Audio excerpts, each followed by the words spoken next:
Hey everybody, I'm so sorry. We are a little bit tardy and we're a little tardy because my computer won't work today. And so we're gonna be good with everything else that's going on. We've just prayed and hopefully the sound will be okay. I have no way of hearing it, but we're gonna be good and we're gonna make sure that we have everybody on board with us. Let's see here. We're dealing with the book, and the book is Forgiving What You Can't Forgive. Miss Carolyn, are you on Facebook Live as well? Yeah, but I'm not picking you up for some reason. It should be coming through now. Let's see, will it come through real quick?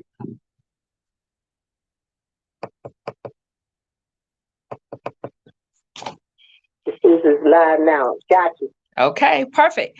Should have my green screen that won't. And so best laid plans are whatever is what always happens when you had something else. It's life is what happens when you had something else planned. So my beautiful screen behind me is green, and as you can tell, and so we're gonna be okay with all of that. With that being said, let's go to this book. It's more important that we talk about the book, Forgiving What You Can't Forget. That is most important because right now we're going to talk about the introduction. I still cry over what happened. And there is a concept that she talks about, and that concept is AC, excuse me, BC, and also AD.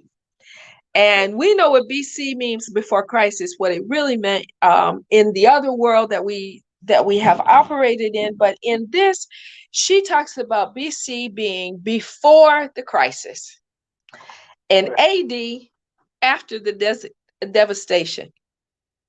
So all of you and you that are on Facebook Live, why don't you do me a favor? Share, share, share, share, share. That would be so important. That is so important for me to have you guys do that.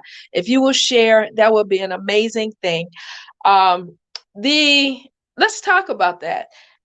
When you all were reading and you got to the introduction, which is page Roman numeral 13, what were your thoughts?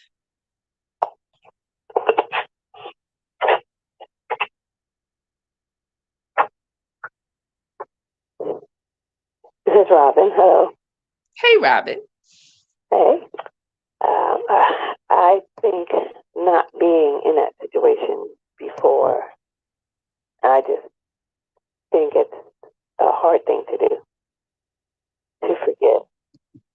Or I think she used the word, reconcile. Mm-hmm. Mm-hmm.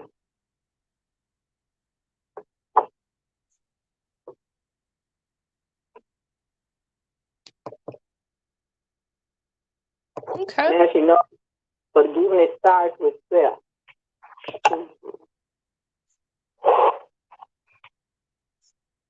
I'm so sorry, Miss Carolyn, what'd you say? I just said forgiveness starts with self. Forgiveness starts with self. Okay. What do the rest of you think?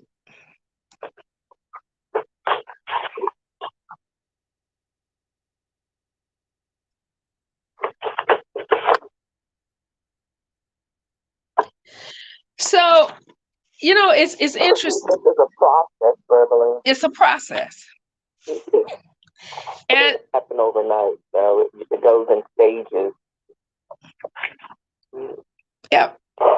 And we talked about this on Sunday. It's a lot of things with this process. We talked about, we specifically got to a place and we talked about where literally and how I want to phrase it is the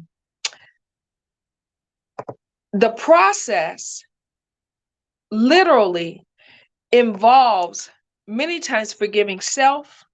The process also involves forgiving others. And what is important is that, I found a document, and in this document, it talks about the 4 R's. And in this process, we literally talk about And I'm trying to pull it up, and of course it doesn't want to go. So the first one is what, Miss Carolyn? You were with me on Sunday. What was the first one? We are on Venice. We're on book, the new book. We are on this book, Forgiving What You Can't Forget. And we're going to then, at the end, if anybody has questions that want to talk about what was in the last book, we can go there, because it is this first, the introduction and the first chapter go right hand in hand. So with that being said, what's the first R? I'm sorry? First R is responsibility. Responsibility. In the process, we have to take responsibility in being and literally starting of the process. You have to take responsibility for either what was done or done to you, or how it played out. Responsibility is key. What's the next one? Remorse. Remorse. I gotta feel a certain kind of way. I'm sorry it happened. It's not negating it. It's not any of that. It is, and I'm talking about forgiveness of myself. I gotta have remorse for what happened. I gotta take responsibility.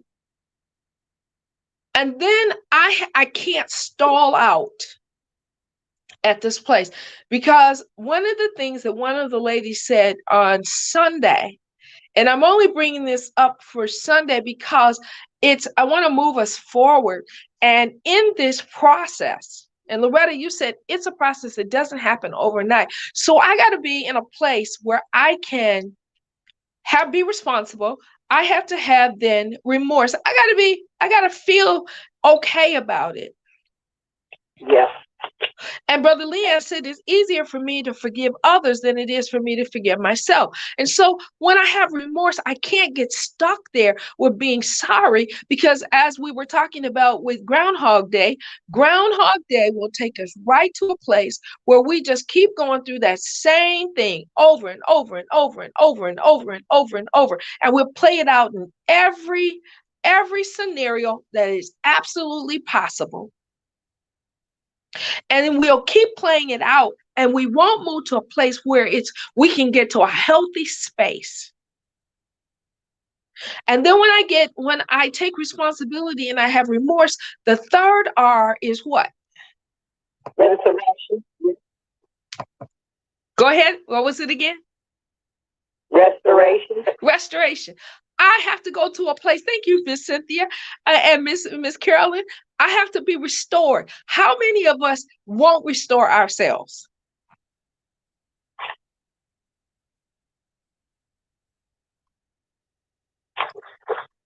And on page 15, Roman numeral 15, did anybody look at and reading through this and see where she talks about restoration is a gift? It's like in the middle of the page, third paragraph down? Mm-hmm. Restoration is a gift of which I'm very thankful. Even though that's not where we're at, this is not going to talk about the whole restoration process. It is key to forgiving. And after I have the desire to want to be restored, what happens with the last R? Renewal. I get to start over. Fresh start. Fresh start. Mm-hmm.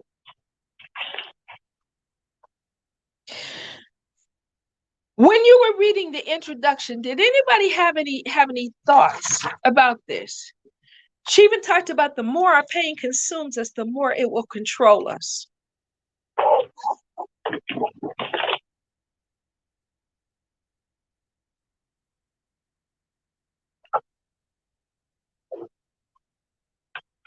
Thank you, French Ivy, for posting that for me, as I am so handicapped today.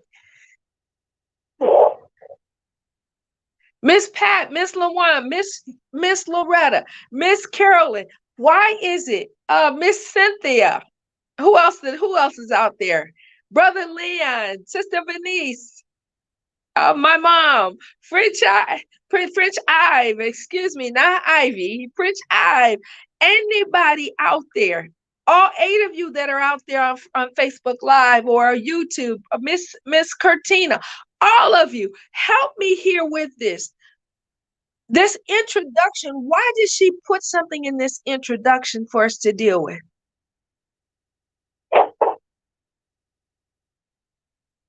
Anybody have anything? Well, she had why the tone with the scenario of why, personally, why she had to forgive. And it was very, to me, it's painful. It's painful. Painful. Right? It doesn't make it real. I mean, she's not just writing a book. Right. Right. Something happened to somebody else. And guess what? All those 4 R's that, French Ive says the big gulp. And to Brother Leon's point, it's easier to forgive others than it is to forgive ourselves. But this book will help us in forgiveness, because if we're really wanting to, we'll forgive what we can't forget, because sometimes we want to stay stuck in the process, remembering what happened and not not building a life after the devastation or before the crisis. Right.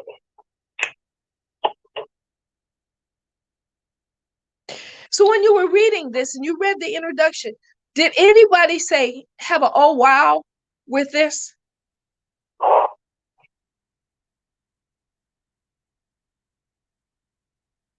Okay, nobody did. Well, I was thinking about the process of her, she kept on saying about having to have forgiveness, we went through it, but the main purpose is the forgiveness of it. And I was like, that's hard. Yeah. To let go, to get to that point. But isn't it going to be easy to get there? Right. And how about this? It's not even just about a marriage. How about it's about a friendship that was betrayed? Mm-hmm. How about a lie that was told? How about somebody told me the real truth about something? And just like I said, the movie, A Few Good Men, you can't handle the truth. And your family hurt. Family hurt. Mm-hmm.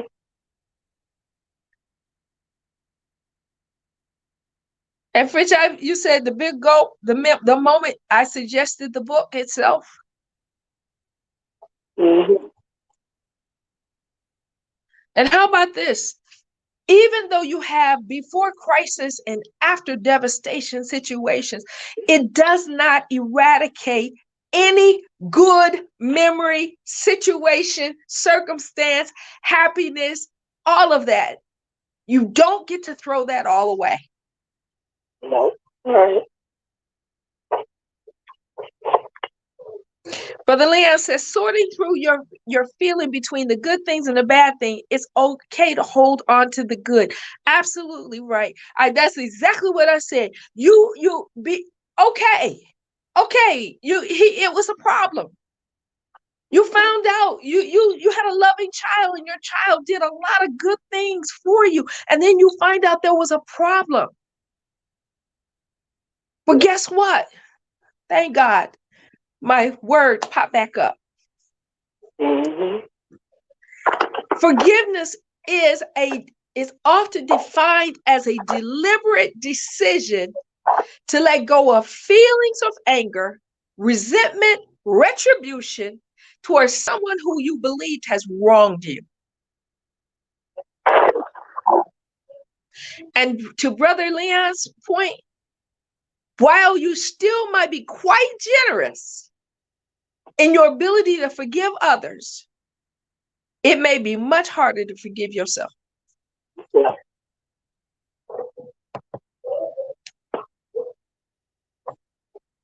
How about that? Much harder to forgive you. And as I was telling somebody, everybody takes themselves with them everywhere you go. You take yourself everywhere you go. Right. You don't get a chance to leave it at home. I show up even when I don't want to. Right. So let's walk through this chapter 1. If you all don't have anything for the introduction, we'll shift on over to chapter 1. Should we pause or should we walk? Let's walk. Okay. Let's walk. Chapter 1 was deep. So what was deep about it? Let's I said forgiveness is only made possible. wow. It's my really good ring. It's really gonna ring. I tell you, this is gonna be the crazy day. That's the cell phone that was supposed to be on do not disturb.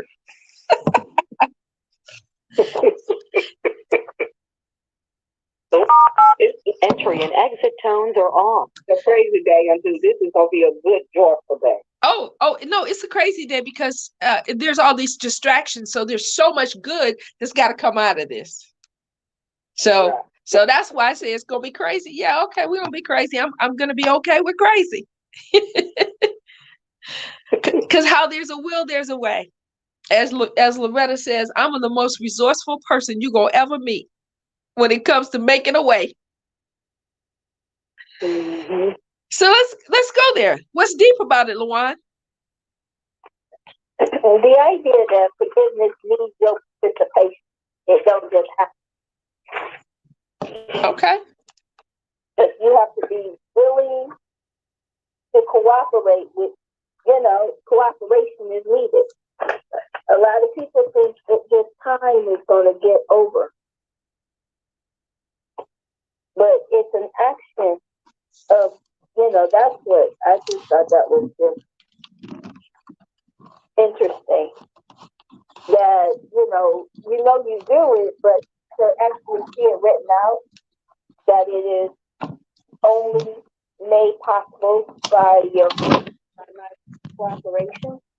Mm-hmm. A lot of people tell you, oh, you'll get over it in time. It takes time to get over it. It takes time.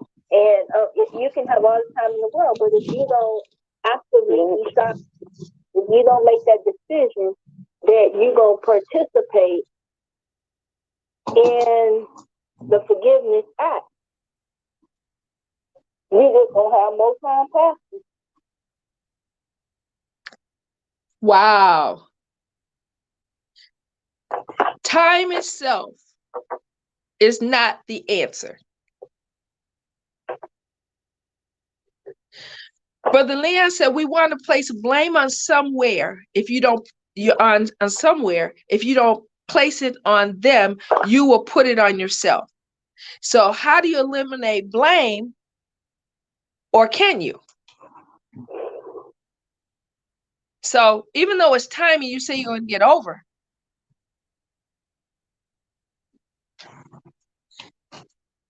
he's asking a question. How can you eliminate blaming or cooperating in the truth to move forward?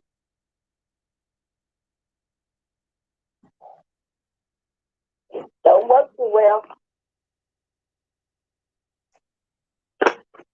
Doesn't that cause us to stall out? Because when we spend so much effort on blame and trying to find a root cause and just doing the Groundhog Day thing where we just keep going over and over and over and over and over and over and over. When we keep trying to do that, isn't it amazing how we go no farther? We get stuck. Right. I was thinking of that. If it's blame, you just kind of stuck there.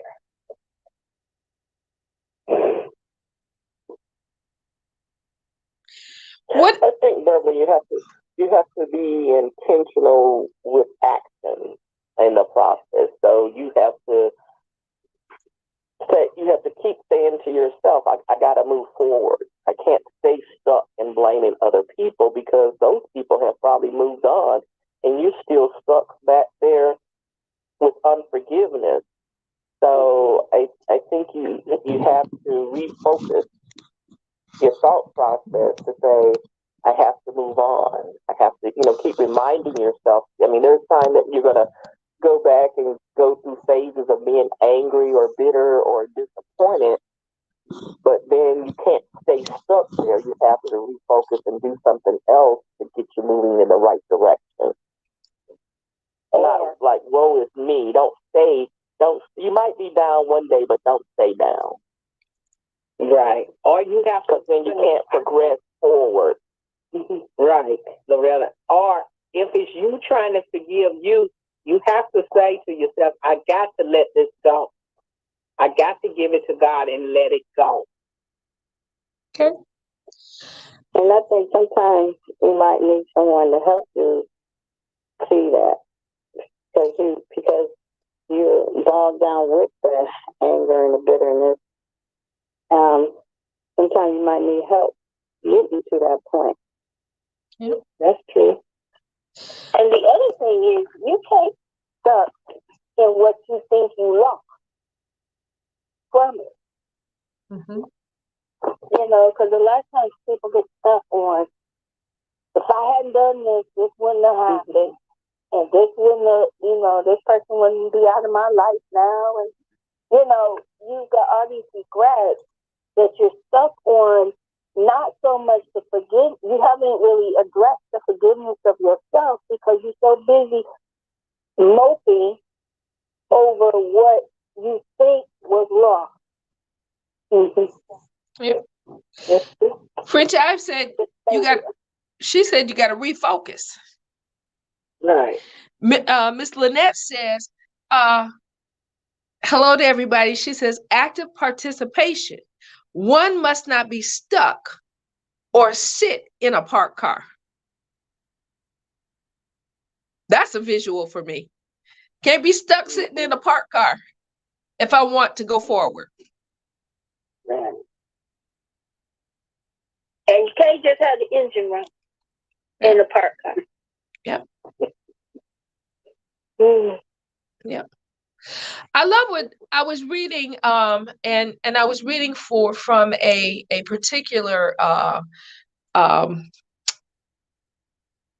source, and it's called I can't even think of the name of it, mind source, and it was dealing with where the 4 R's came from.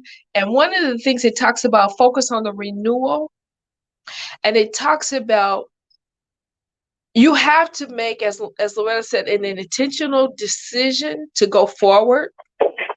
Mm-hmm. If we're going to stay in pity and we're going to make all of it be about us and all of it be our fault, and there's nothing good to come out of it, there's nothing to learn from it, we get into this place where we can become cynical, we can become bitter, and we can have a whole lot of resentment because we are so important. It's so important for us to get this blame game going on. And so we get stuck in that, and we sit in the car with the engine running, or we just sit in a parked car, and we end up doing what she says, like DeLay snuck up in the theater like a theater attendant, and all we do is sitting there eating popcorn and sitting in a comfy chair that's made of sorrow and sadness. I remember somebody saying, if you're sitting next to somebody in church and they look like they're full of sad and mad, you want to get up and change your seat.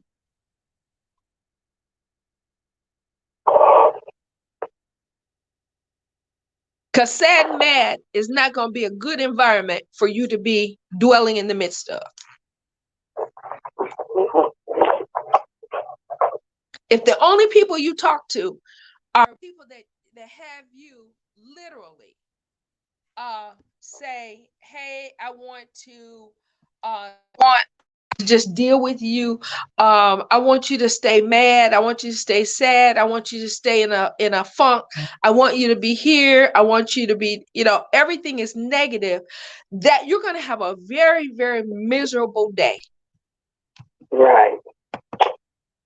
As a matter of fact, you probably have a really, really, really miserable life. Because all you are, and you know what? I wonder, I am so proud of every therapist that says, I have a therapist. You know why I'm so proud of them? Because they get to unload all that's in them. They get to freshen up so that they can help others. They unload. They don't stay in that place, and because it's got to be hard. And when you get everything dumped on you, you have to have a way to release it, or you can't start self-diagnosing and take on some of that same.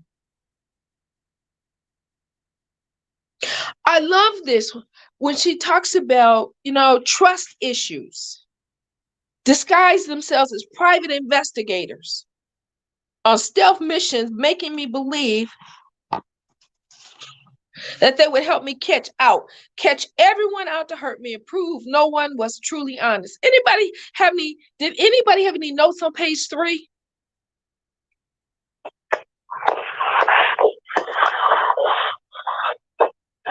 Did everybody get a chance to read it? Mm-hmm.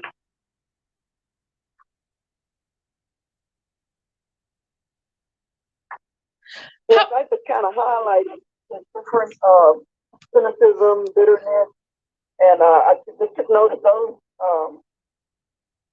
those words, resentment, delay, and how it applied to me. Focusing on me. Yeah.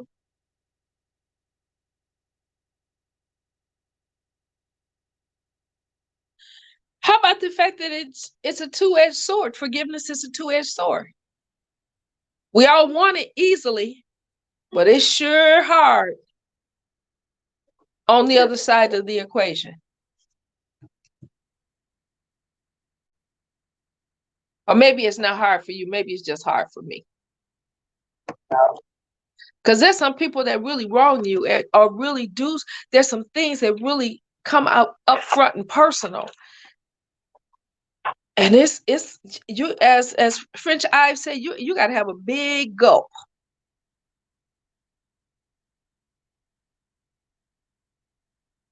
Whether the unforgiveness keep you in bondage, so you're not gonna grow in that mode. So you have to look beyond, like as the person said earlier, that you might have to get counseling to help you through those difficult times to talk about it. But staying in the bitterness and the negativity and the blame game is so exhausting and draining that you have to have that desire to want to move forward. Yeah. Plus, that unforgiveness just add a lot of stress to your body, in your mind. Mm-hmm. Yeah. It can cause sickness. Can cause sickness. Yep. Mm-hmm. Does anybody remember about that armor? And she talks about the soldiers of, these were the soldiers of unforgiveness, waging war against me. On page 4. The soldiers of unforgiveness waging war right now against every hurting person.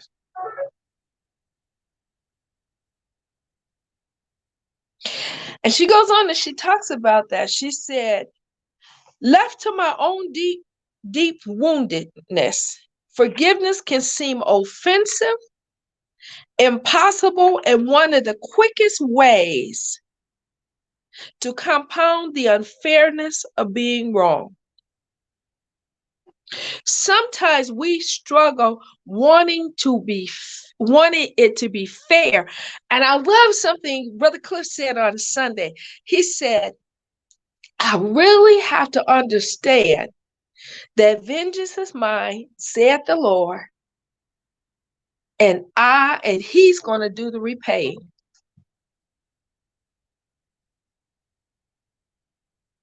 And that's Romans 12:9. And when you think about that, that vengeance belongs to God, and it's up to him. I'm sorry, Romans 12:19. I said 9. It's 19. Dearly beloved, avenge yourselves. All right. I'm going to read the scripture and it goes away. Avenge yourselves, but rather give place unto wrath. For it is written, vengeance is mine, I will repay, saith the Lord. Right.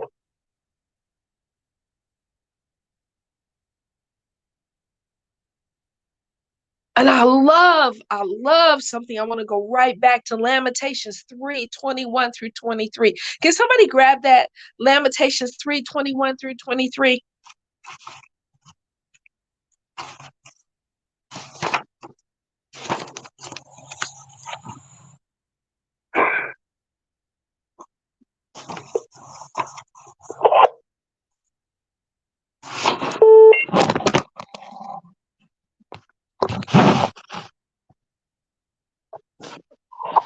Lamentations 3:21-23.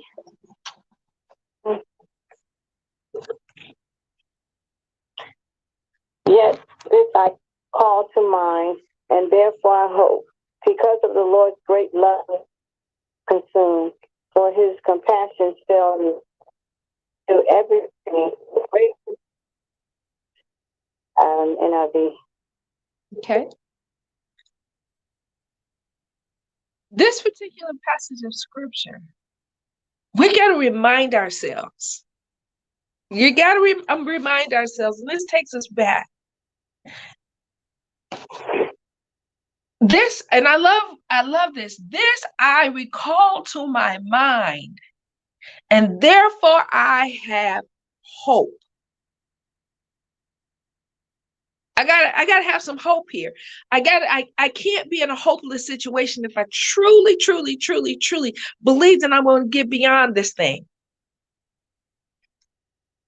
And it says, it is of the Lord's mercies that I'm not consumed, because his compassions fail not. They are new every morning. Great is thy faithfulness. So in my own woundedness and in my own space where it looks like I'm not going to be able to do it and I'm not going to be able to come out of it, I got to know that his word, that the word is gonna be alive and well. Brother Leon says you have to get over wanting people to get punished and see how the Lord's vengeance will play out. It might not be for you to see. Right. And what I also understand about this is forgiveness is more about me than it is for the person I'm forgiving.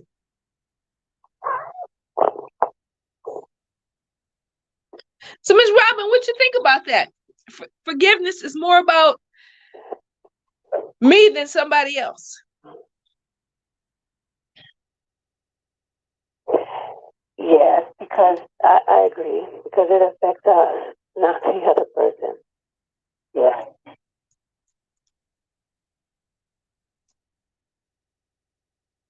LaJuan said, I have to cooperate. I have to participate. Yeah, you do.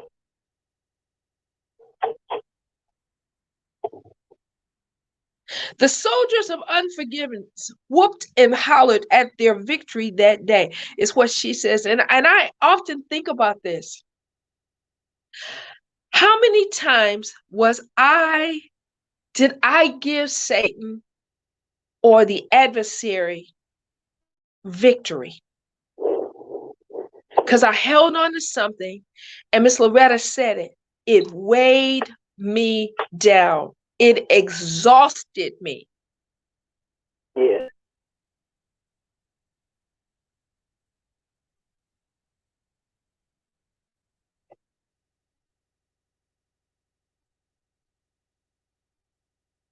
Page 5 talks about, what if it's the third paragraph from the bottom. What if I've been able to release the offense and move forward?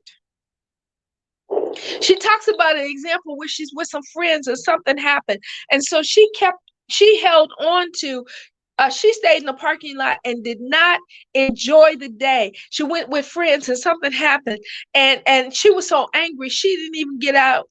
She didn't go to the beach and have lunch. She just stayed mad in the parking lot. Mhm. Who got robbed of the experience? She lost that experience. Didn't enjoy it.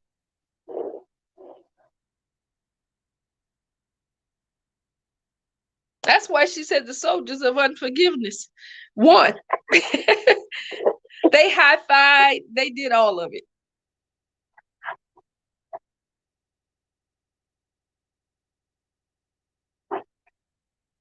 What do you all think about that when she says, sometimes what offends us, when we really take a look at it and we get over it and we come back to it, it becomes so insignificant?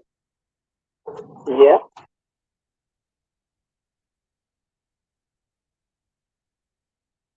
Miss Lynette said she did.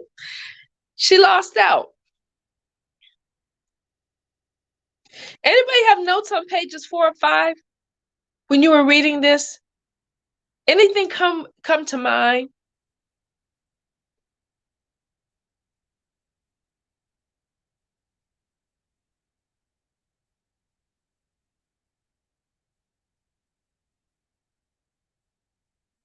A lot of times with that particular situation, when she was with her friends and stuff, it did not work alone. She was the one missed out on everything. And when she got back together with her friends, it didn't matter to them that she was alone. They didn't care. The enemy wants you to be in isolation. Mm-hmm. Because he can attack your mind, the negative thoughts. Yeah.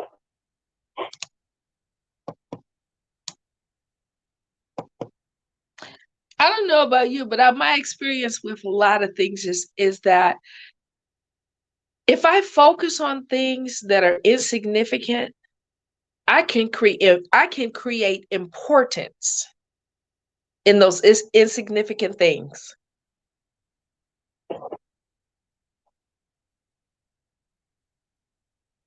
Things that really, when I look at it and I'm honest about it, they don't mean anything, but I can create in the moment, I can make them the most important thing in life.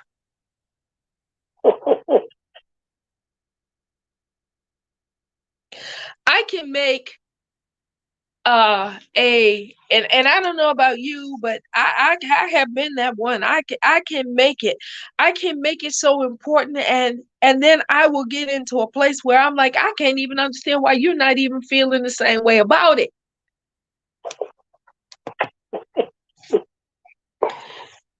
And so I go on over to page 6, and what she says is that she talks about grace.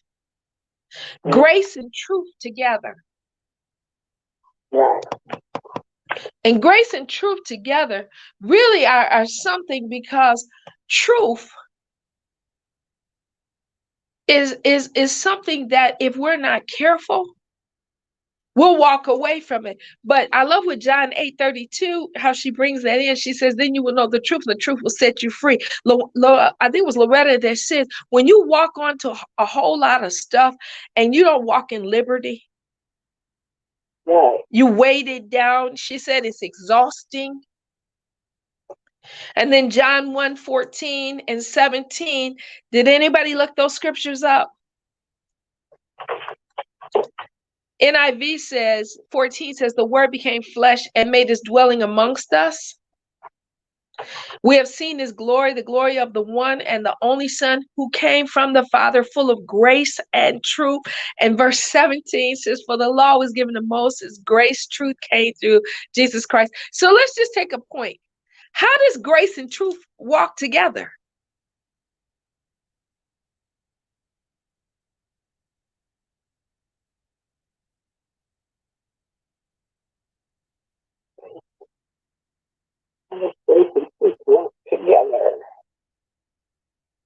is a gift from God. And truth, he wants us to be truthful with things. What it says. And the truth.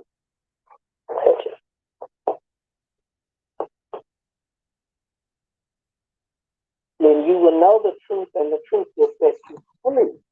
And this freedom gives you freedom. And she pointed out how grace and truth are soul and heart needs both of them. Mm-hmm. You need both, right? Yep. Yep. I like what she says on page 7. Forgiveness being a two-edged sword at the very top of the page. She said it's hard to give and it's amazing to get. Yeah. Sometimes we want to receive it, but we don't want to extend it. Brother Leah said truth can hurt.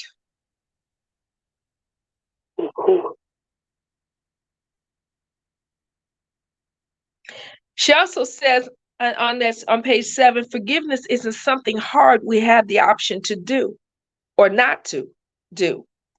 Forgiveness is something hard, one that is a hard one that we have the opportunity to participate in. Our part in forgiveness isn't one of desperation. When we have to muscle through it we have to muscle through it. Our part in forgiveness isn't one of desperation, where we have to muscle through it with gritted teeth and clenched fists. It isn't fighting through the irritation and wrestling down the indignation. It's not sobbing through the resistance of all of our justifications to stay angry and hurt and horrified by all they did. That's not what forgiveness is. No. She says, my ability to forgive often rises and falls instead on this, leaning into what Jesus has already done, which allows his grace for me, which was unmerited favor, to flow freely through me.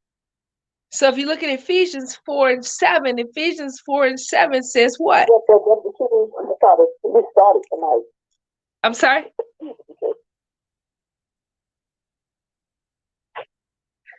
Ephesians 4 and 7, what does it say? Anybody have it? Ephesians 4 and 7.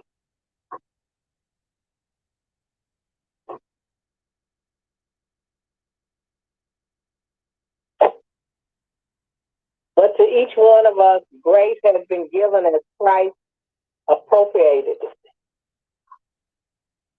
That's in the Yep. And something I found to be amazing on the bottom of page 7, and I don't know where if you guys noted anything. Did anybody do anything to the bottom of page 7?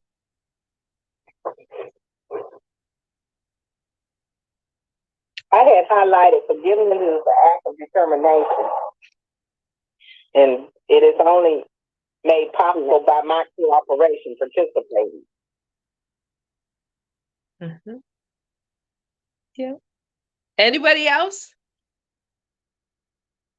Sounds like that means to me that's a choice.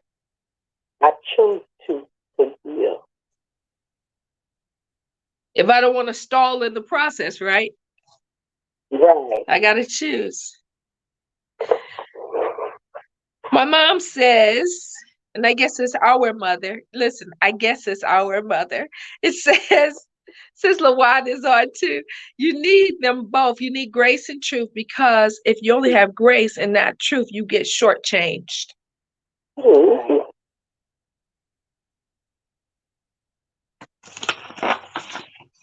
No, mother. What'd you say? That's all right, mother. It's true. You do need both. Yep.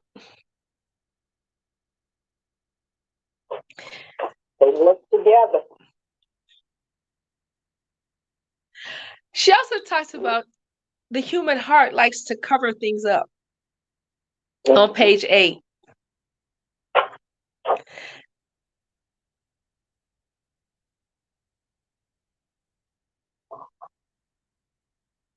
Why do you think the human heart likes to cover things up? And Miss Lynette, while you're getting that, she said 2 people willing to do the hard working, redemption and reunion.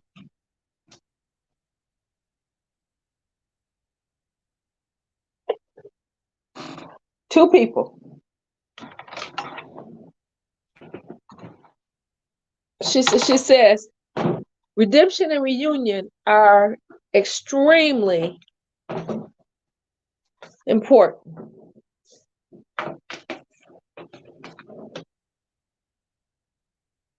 So why do you think this human heart again wants things to just stay the way they are? Why do you think that is? You can move it. It's not, because I'm on my phone.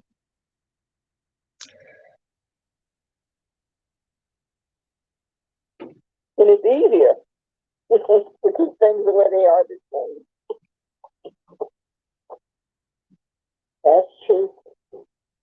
But some people change doesn't come easy. It's hard. Yeah.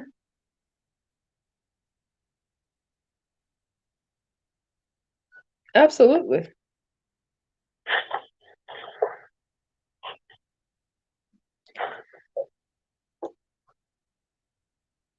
Brother Leon says he said you don't want to, he said the reason the human heart said people don't want to deal, they don't want to deal with pain or truth. He's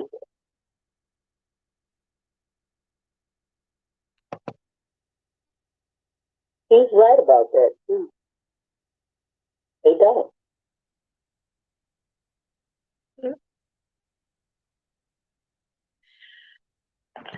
She talks about on page 9, she says, I believe it with all my heart. Forgiveness received and given is the very thing that splits this world open with the most stunning revelation of the reality of Jesus, more than almost anything else. But never confuse redemption and with reunion. Reunion and reconciliation requires 2 people who are willing to do the hard work. And that's where Miss Lynette comes in and says, she said, but a redemption is just between you and God. God can redeem your life even if damaged human relationships don't ever come back together.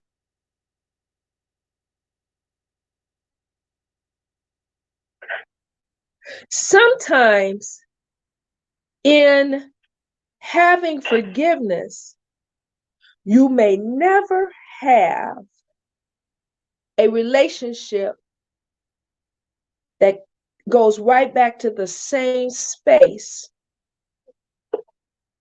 it once was. However,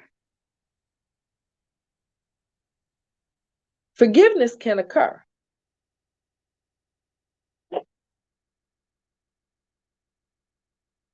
Now that's pretty amazing to me. Forgiveness can literally occur, and it can occur in such a manner that literally you don't come back together, and it's not that but you don't have the feelings that you normally would. You wouldn't be estranged, you wouldn't have a boiling point. It's just a non-existent situation, but you don't harbor all the heartfelt things. Now, I don't know about you. That's an interesting perspective. And that is, I recognize that some things will never be. Mm-hmm. But forgiveness can. It's over. I'm sorry? Sometimes the season is over. The season's over. Okay.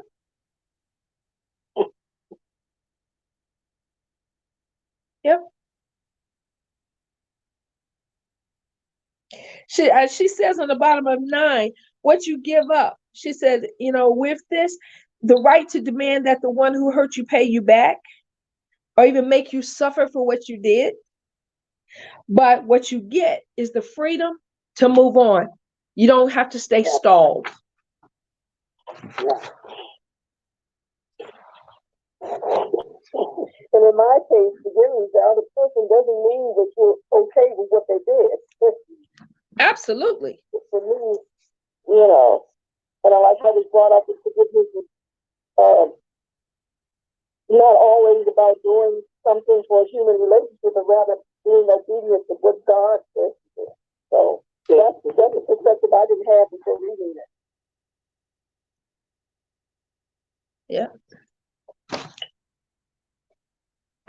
And Miss Pat, I love how you said that, because the thing about it is sometimes we half-heartedly will embrace it. Mm-hmm.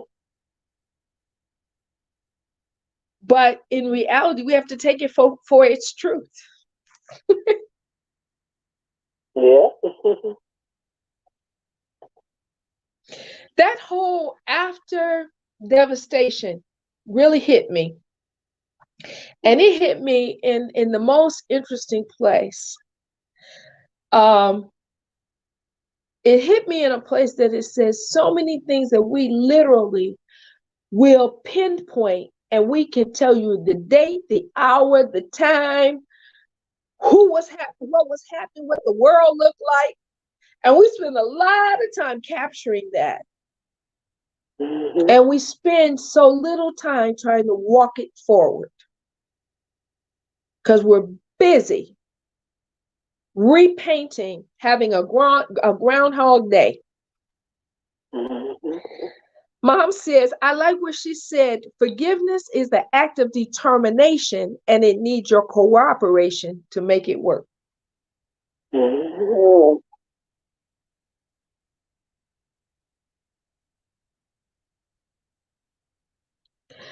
Yeah, that's true. That's a true statement. Most of the Lord, that's true.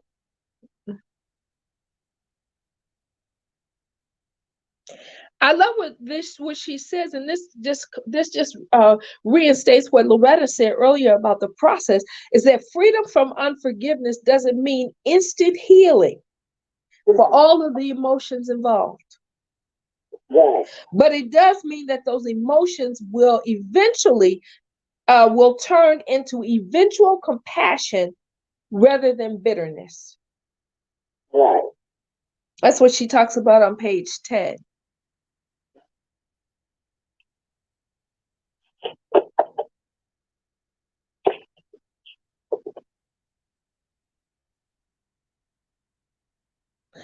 She said something, and I was talking to someone today concerning it. And an act of that can cause devastation can happen in seconds, but it can take years to resolve. Yes, it can. And she deals with that on page 10, on the middle, towards the bottom of the page, maybe the third paragraph from the bottom. It says that deep emotions come to us in a rush, but they don't leave at the same pace.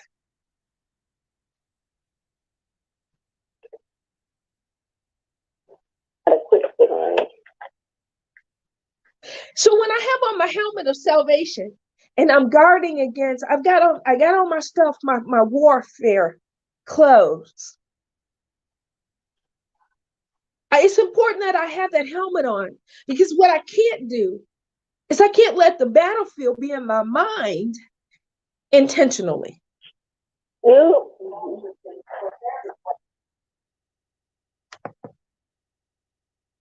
I have to intentionally put that helmet on, and I have to intentionally guard myself. And that's why it's important to have all the whole armor, because Satan, he comes and he knows that he can disable us with some of the most minute things. He does not stay all day. He does not stay all afternoon. He does not stay all morning. He can come in for a quick visit and mess us up for life.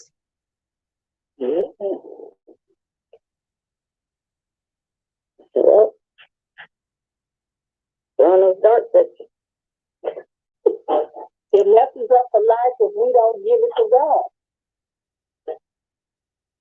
Mhm.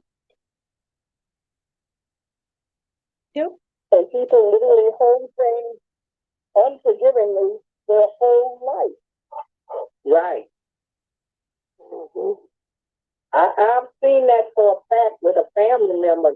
She's been holding on to stuff from when she was a little girl, and she's 80 years old now, and she's still holding on to it. We had a conversation, and I said, you know, you may want to just let this go now at your age. Yeah. So all the people that did something to her, first of all, they're not alive anymore. Now think about that. You're outliving the offender that caused the offense, that left you with unforgiveness, and they're dead and gone, and you're still remembering it as though it were yesterday. As if it was yesterday. And I think that's why I like this. Would you say? Go ahead. I'm sorry. I said sometimes they don't even know they did anything. Yep. Yep, that's true. She wrote on page 11, those who cooperate most fully with forgiveness are those who dance most freely in the beauty of redemption. Mm-hmm.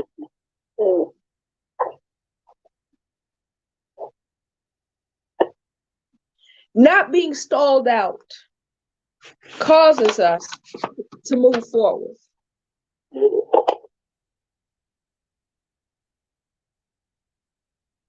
And guess what? We have a natural resistance that occurs. When it's time for us to move forward, because we're humans and we get comfortable. As I said, we're like the one that is just bringing us popcorn to sit in the theater of our lives, to be miserable. She says that it takes you have to be intentional about shifting yourself out of that place.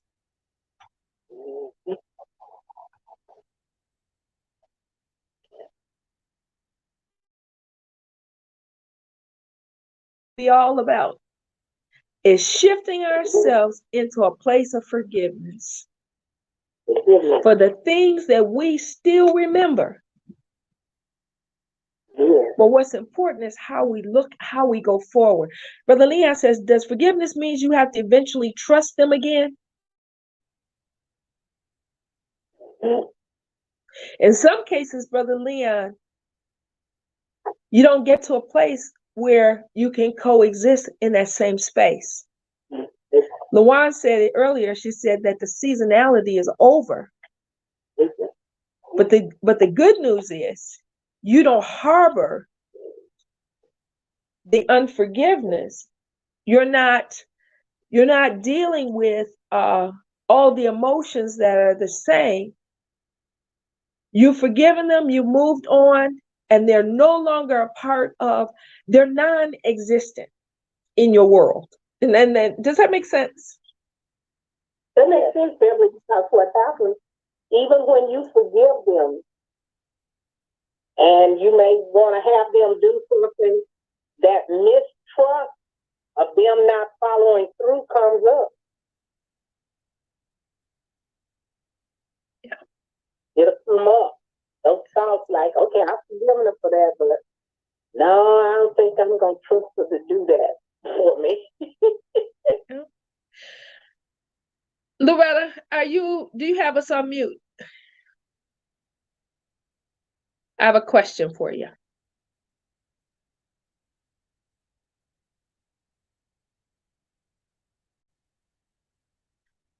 I'll come back to her. Okay, you have a question for me? I'll come back. That's it. Yeah, that's what I find when people forgive. They don't trust you to handle something.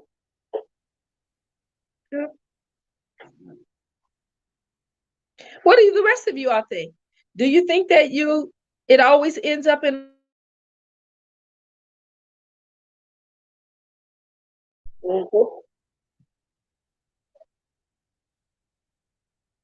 What do you think? Does it always end up that you're able to go back to a trusting situation just because you've forgiven them? I can only speak for myself. This is feeling that even though I may have forgiven somebody for something, I do like my mom used this term, feed them with a long handled spoon. That means deal with them from a distance. You're cautious. Cautious, yeah. Very, very cautious. But then there are times that God can restore, and you can go back, and the trust can be regained. Right. But I think it just depends on the circumstance and the situation, don't you all think? Yes, I get that. If you've asked them to do something and they follow through and do it, then you trust them, you know. Yeah.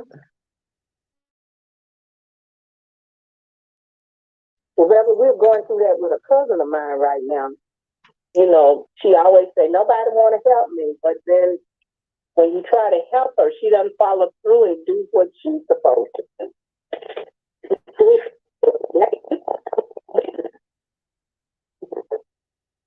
Everybody else to do for you, but you not helping.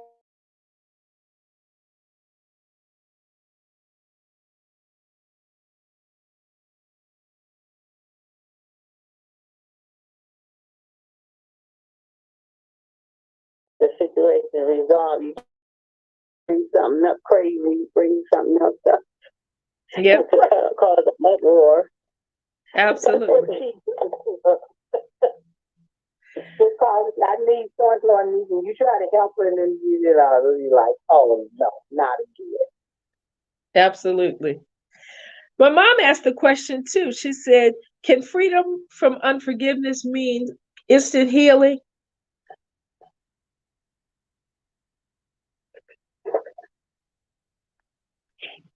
And I think we talked about that just a minute ago. Yeah. Devastation can happen quickly. Forgiveness may be a long journey. It takes time. Yeah. It takes time to gain trust. Mm-hmm. How about it? It may even take time for you to even wrap your mind about wanting to forgive. Right. It takes time to rebuild trust. I have a saying, and Beth Moore talks about it. Sometimes my want to needs it should be want to, but she's so country. Her WANT becomes her want to. And she says her want to needs to be sanctified, meaning sometimes her desire to do something needs to be checked first before she can even get there to actually roll it out. Right. I gotta want to cooperate first. The human side, that's the fleshy side. That's that part where Paul talks about I have to die daily. That side that needs to be put in check on a regular. Yeah, on a regular basis. On a regular. And so we move through this as we come to the table next week.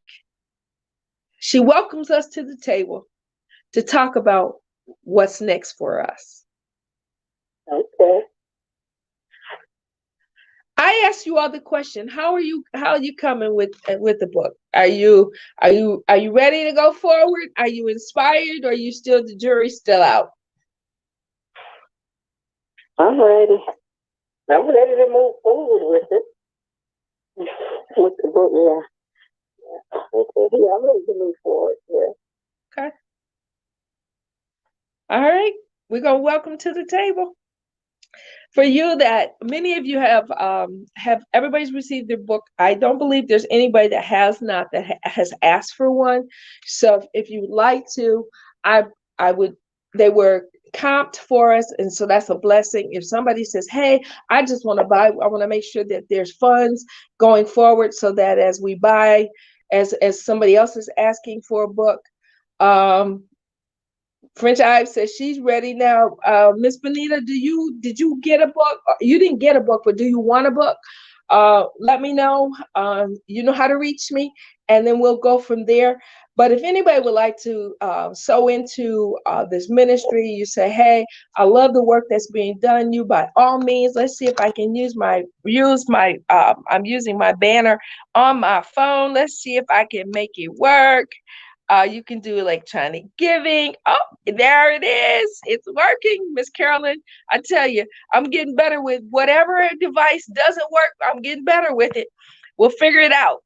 And so, so it's scrolling across the screen. It's good to know that I can make it work on my phone. During the time of COVID and doing services and everything, of course, you guys have helped me be proficient because I've been doing this for a long time with us, but not using StreamYard.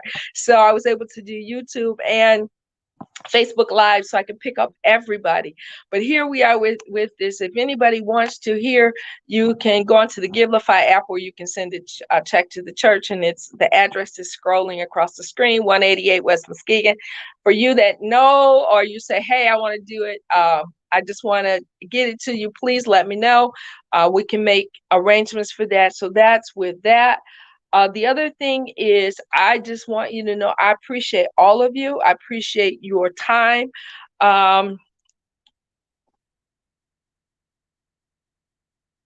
Okay, perfect. Okay. Perfect. So pay it forward. Thank you. I will get it to you. You should get yours this week. I appreciate all of you. I appreciate everything that you do, how your comments and everything. I pray that I have downloaded. I really have trying to get this computer back up. I had drivers that needed to be updated. Did all that, got it all working. But you know what? I know when it's important stuff, I'm going to run into obstacles. So I appreciate all of you. We will have prayer tonight. Is there anyone that has a prayer request that you would like to have go forward? Yep, this is Carolyn. I want to put, on our prayer group, Jerry McCoy, her daughter Tamara lost her baby. Okay. She was 7 months pregnant and the baby came early. Saturday night or Sunday, early Sunday morning. It was a little boy, so the little boy was born, stillborn. Okay. And her name is Tamara, right? Tamara. Tamara McCoy, MC capital COY. Yep, I got it.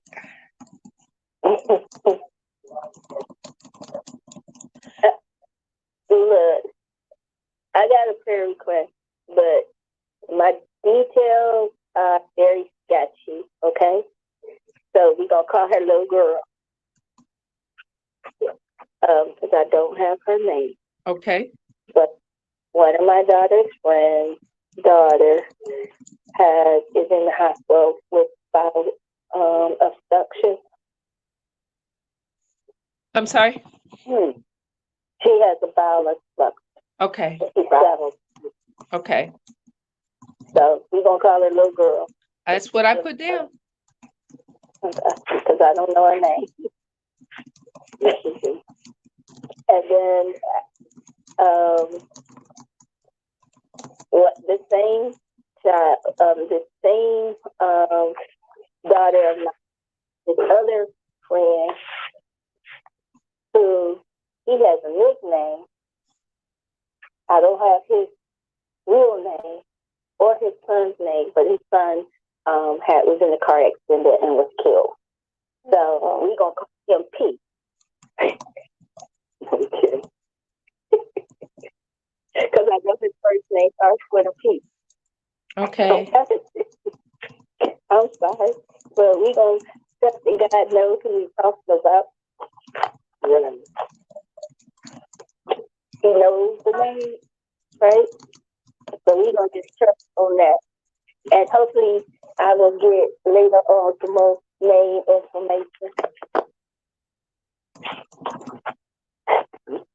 Okay. But I used to use the nickname.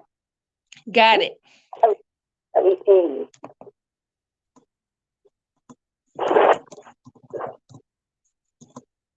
I think we talked about that last week, right? Yep. Name to use. Yeah.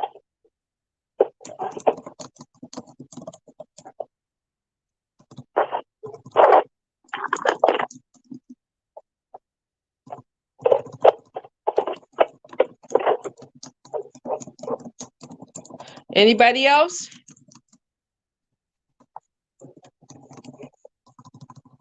All right.